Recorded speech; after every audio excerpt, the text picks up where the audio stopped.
Ya, bismillahirrahmanirrahim. Assalamualaikum warahmatullahi wabarakatuh. Alhamdulillahirrahmanirrahim. Pada kesempatan kali ini, kita akan kembali membahas materi dari rekayasa ulang sistem.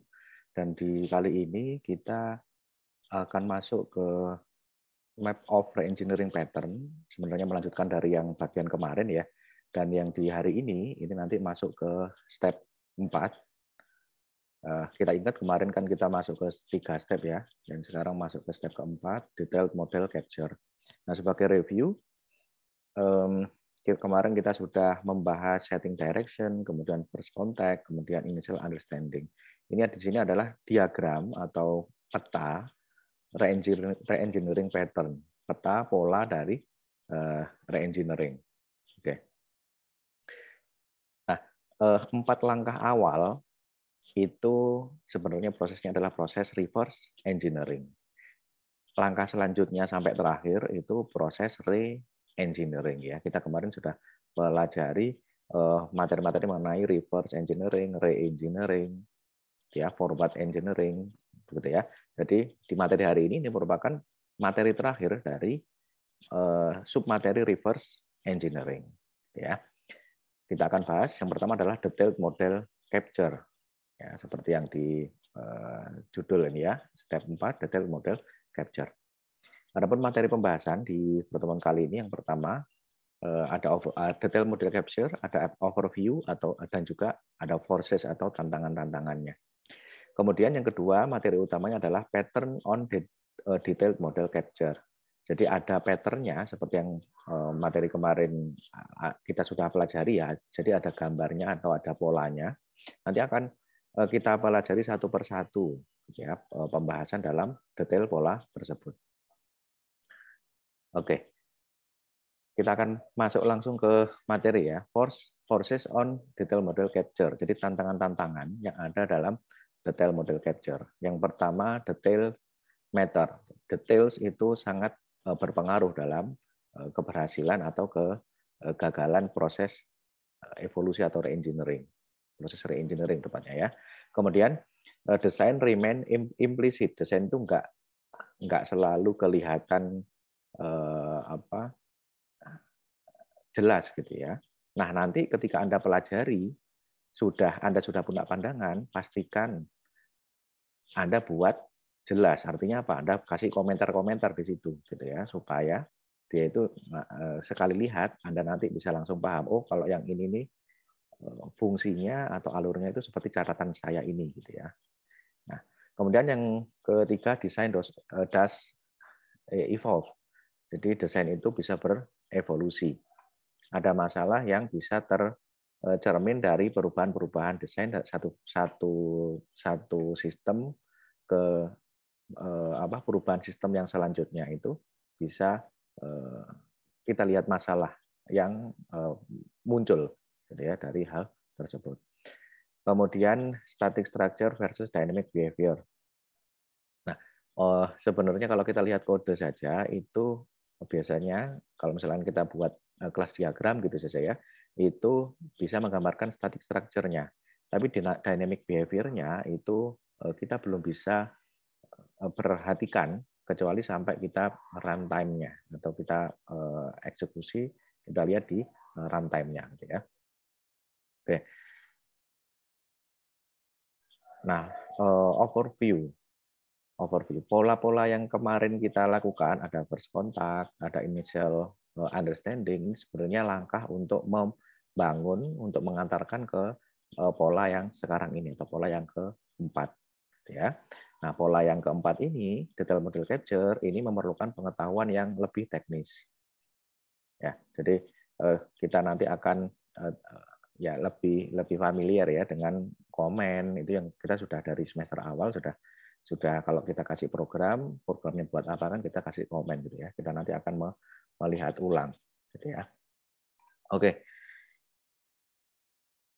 Pola-pola detail model capture ini mengusulkan serangkaian kegiatan untuk mengekspos artefak.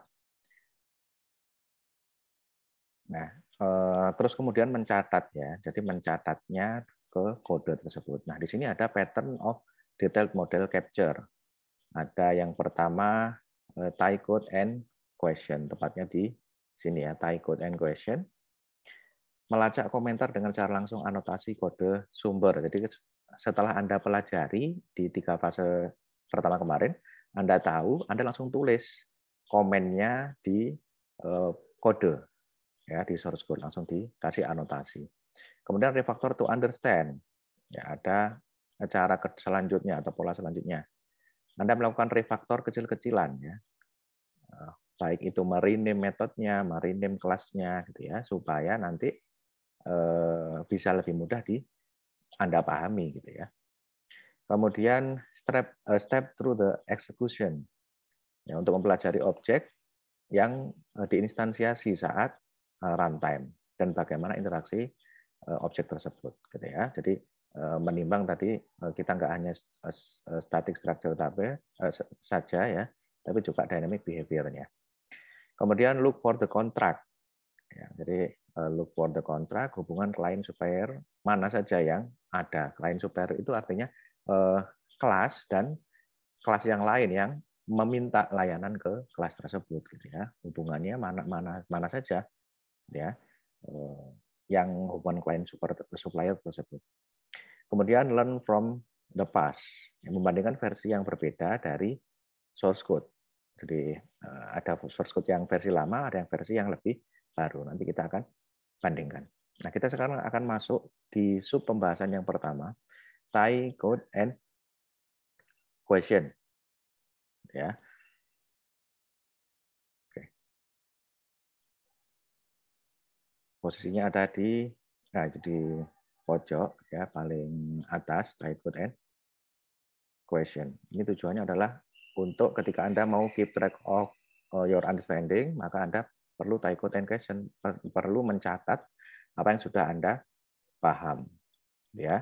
Nah, misalkan Anda perlu mengeksplor lebih lanjut desainnya yang mungkin Anda belum tahu, itu mungkin Anda bisa lakukan refactor to understand, ya. Kita sekarang masuk ke yang pertama dulu, tie code and question. Intent atau maksudnya atau niatnya, gitu ya. Untuk menyimpan pertanyaan dan jawaban mengenai aktivitas reengineering. Ya, caranya bagaimana? Dengan menyimpannya langsung di source code, ya, dengan komentar, ya. Problemnya bagaimana Anda melacak pemahaman. Ya, jadi masalahnya kenapa kok ada pattern ini, ya? Ya, setelah Anda pelajari kode itu, kalau Anda mungkin saat itu paham, nanti suatu saat kalau nggak dicatat, ya, bisa lupa, ya. Nah, solusinya, ya, saat Anda mempelajari kode, beri anotasi langsung dengan pertanyaan yang Anda hadapi, ya.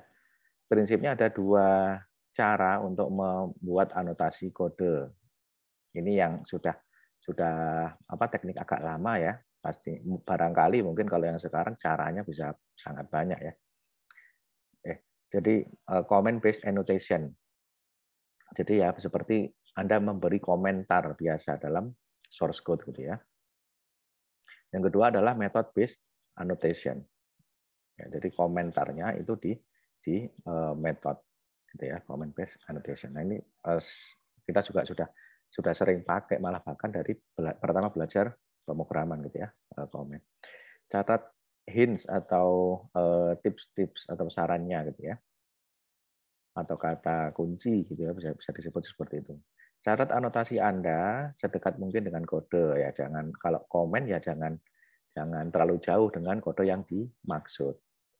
Kemudian anotasi bisa berupa pertanyaan yang Anda belum tahu jawabannya, terus kemudian hipotesis itu pandangan awal Anda, terus kemudian to-do list itu ada misalkan ini kode mau diapakan, gitu ya. Itu bisa ditulis semuanya dalam komen. Kemudian gunakan convention untuk mengidentifikasi anotasi. Jadi ada pengaturan-pengaturan yang disepakati bersama. Kalau komen itu biasanya nulisnya, susunan katanya itu bagaimana, begitu ya. Anda bisa pelajari nanti konvensinya seperti apa. Kemudian ikuti praktik anotasi pada perusahaan. Lebih baik lagi kalau di perusahaan sudah ada contoh anotasinya, itu ikuti saja polanya, gitu ya. Kemudian ketika Anda menemukan jawaban atas salah satu pertanyaan, jadi misalkan komennya itu masih ada tanda tanyanya, maksudnya belum diketahui jawabannya sementara kemarin gitu ya.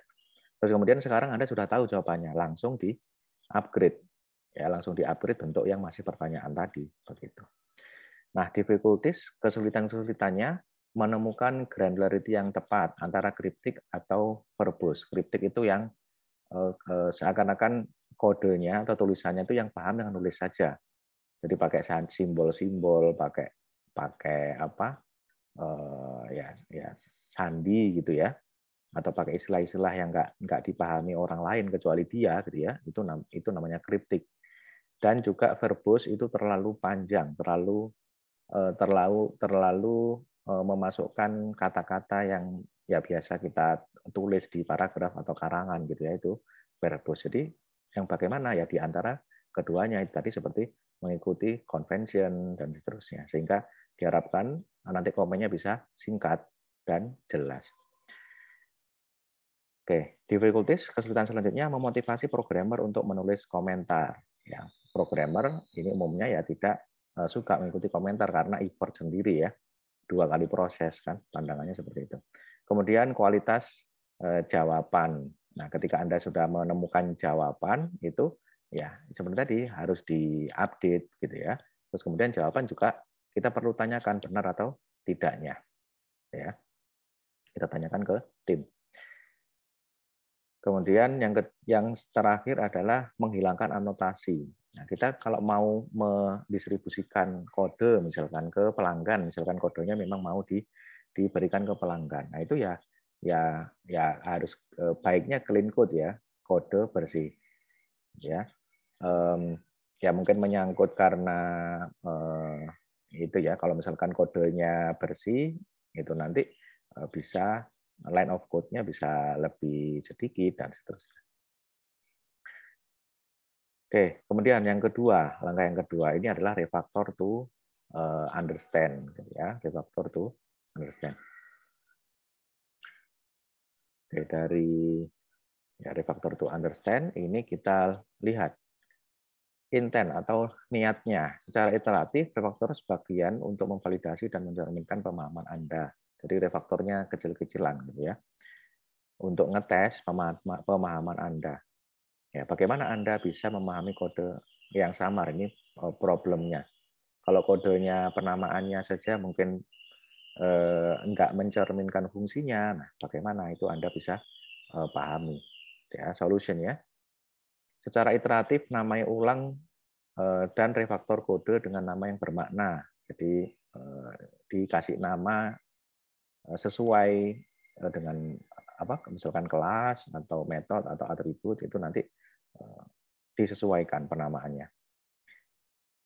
Oke, kemudian jalani tes regresi setelah setiap perubahan. Jadi setiap perubahan jalani tes regresi, dipastikan tidak ada hal-hal yang bisa mengganggu jalannya fungsi. Ya. Hints atau kata kuncinya, gitu ya. Tujuan utama di sini bukan memahami kode atau untuk memahami sistem, bukan meningkatkan kode. Jadi untuk pemahaman saja. Buat salinan kode sebelum Anda mulai, jadi dibuat backup-nya. Ubah nama atribut untuk menyampaikan role. Ini yang saya sebut tadi,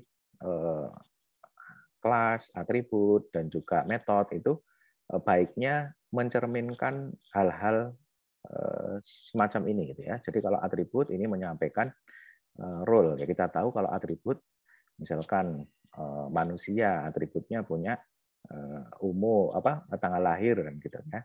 Nah, itu atribut-atribut seperti itu manusia dalam role-nya apa? Ya, role-nya manusia itu punya tanggal lahir gitu ya.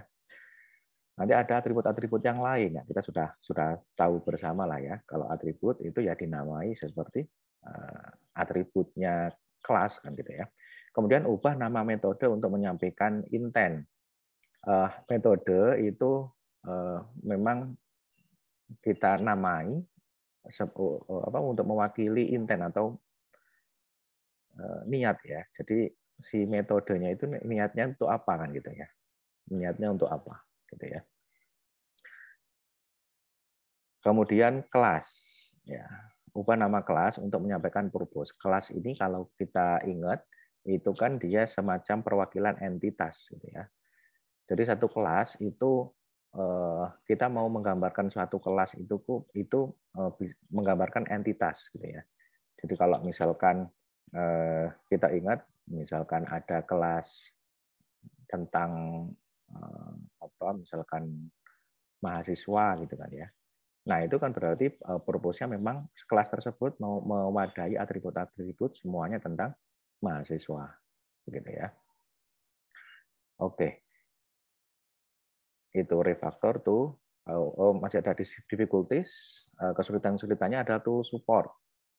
Nah, ini ada ya kalau dibutuhkan tool-tool yang baik untuk bisa membantu. Kemudian acceptance of changes, tidak harus selalu merilis versi refactor ya, nggak usah dirilis versi yang di refaktornya. Kemudian when to stop, ya jadi di sini hanya memahami saja, jangan keasikan memberi nama dari kode. Ya. Jadi kalau misalkan sudah saatnya berhenti ya nanti masih banyak next step yang lainnya. Jadi refaktor di sini, refaktor to understand itu tidak untuk meningkatkan kode, cuma untuk meningkatkan pemahaman saja. Oke. Kemudian bagian yang ketiga, step through the execution. Ini dilakukan ketika ya misalkan Anda sudah fase refactor to understand, Anda mau melakukan expose collaboration. Anda mau mengekspos kita kira-kira dynamic behavior-nya bagaimana dari si kode. Ya, kita lakukan step through the execution. Oke. Kemudian intentnya, niatnya, memahami bagaimana objek dalam sistem berkolaborasi dengan mengamati contoh dalam debugger. Ya. Problemnya adalah ya objek ini hanya bisa ditemukan pada saat dia diinstansiasi, ya. Terus kemudian ya source code mengekspos hierarki kelas, tapi objeknya tidak diekspos kecuali dia di saat runtime, ya. Kemudian solusinya jalankan masing-masing skenario, gunakan debugger, terus kemudian amati objek mana yang bagaimana mereka diinstansiasi, kemudian catat, ya, kemudian dicatat. Oke, hint terlalu memakan waktu melangkah. Oke, ini bisa perhatikan waktu juga, kapan harus stop, gitu ya. Fokuskan pada beberapa aspek spesifik yang sulit dipahami. Anda bisa mengatur breakpoint dan interrupt yang ditanamkan ketika tujuan Anda itu sudah tercapai, maka automatically itu bisa di breakpoint, gitu ya, atau di interrupt. Ya, ubah keadaan internal objek untuk melihat bagaimana jalur eksekusi alternatif dibujuk. Karena kalau kita ingin tahu instansiasi objek itu bagaimana, nah itu kita juga harus otak-atik di dalamnya ya, supaya di kodenya, supaya kita nanti tahu ya waktu instansiasi objek. Oke, ini masih difficulties. Oh ya, difficulties-nya ini sangat tergantung pada alat, ada tools-nya ya. Kemudian debugger-nya juga harus bagus. Kemudian Anda juga harus mengatur breakpoint, gitu ya, yang tadi disebutkan.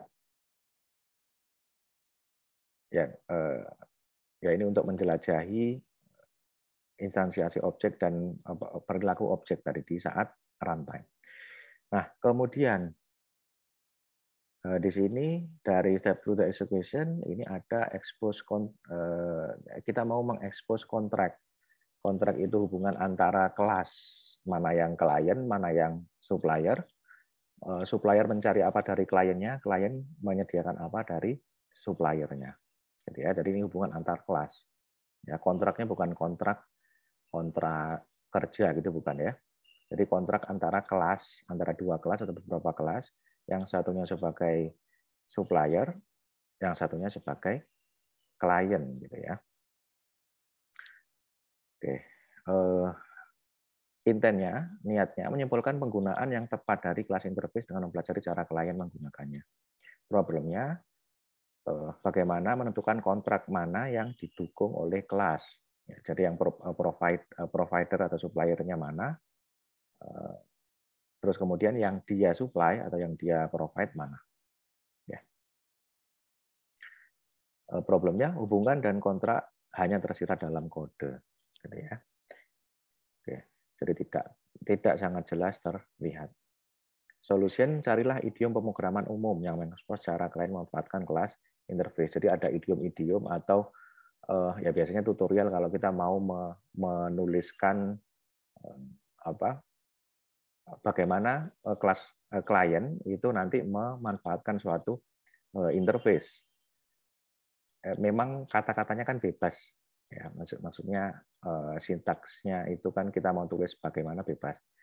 Cuma kita cari idiom gitu ya. Biasanya kata apa yang dipakai oleh seorang programmer, gitu ya, supaya kita bisa tahu cara klien ini kelas klien ini meminta kepada interface, gitu ya. Ya, deklarasi eksplisitnya ini tadi tentang idiom tadi ya.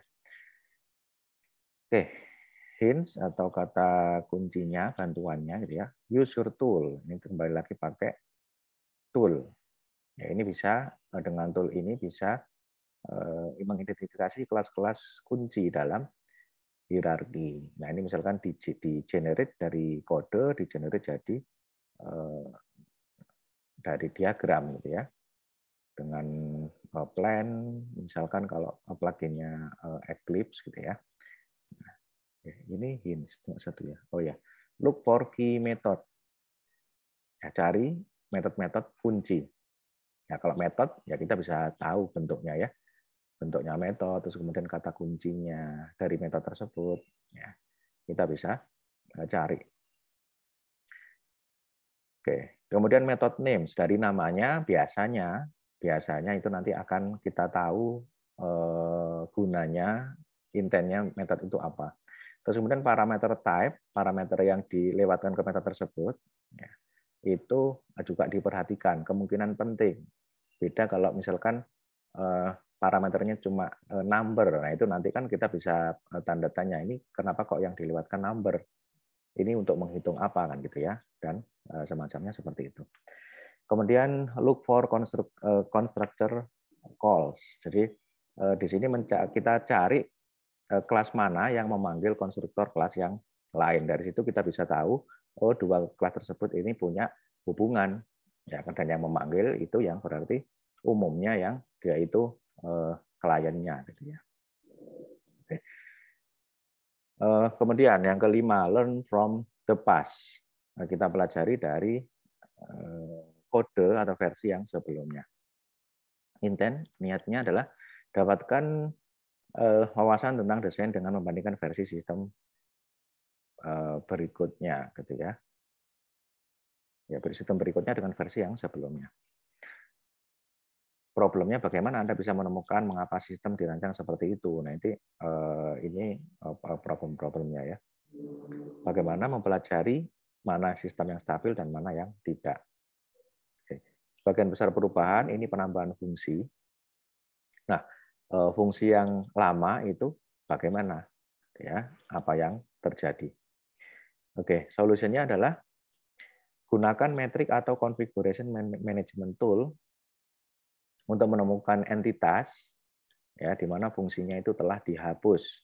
Nah, karena fungsi yang dihapus ini tandanya desainnya dipermasalahkan atau telah disesuaikan. Ini kenapa kok yang dari configuration management atau dari metrik ya, kenapa kok yang dulunya ada fungsi ini, terus ini yang sekarang ini nggak ada.